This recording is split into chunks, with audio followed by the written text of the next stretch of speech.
আজকে আমি ওয়ার্ডপ্রেসের স্পিড অপটিমাইজেশনের দুটা ইম্পর্টেন্ট ফ্যাক্টর নিয়ে কথা বলবো।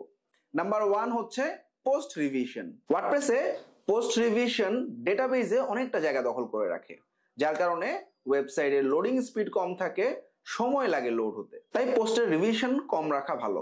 পোস্ট রিভিশন অনেক হয়ে থাকলে আপনি পোস্ট রিভিশন লিমিট করে দিতে পারেন। এক্ষেত্রে আমরা রিভিশন লিমিট 3 থেকে 5 রাখতে পারি। নাম্বার 2 হচ্ছে ডেটাবেজ অপটিমাইজেশন। যে কোনো ওয়েবসাইটের সব ধরনের ডেটা এবং কন্টেন্ট ডেটাবেজে স্টোর হয়ে থাকে। তাই যখন আমরা কোনো কিছু ভিউ করি তখন ওই প্রোগ্রাম ডেটাবেজ থেকে বের করে আমাদেরকে ভিউ করে।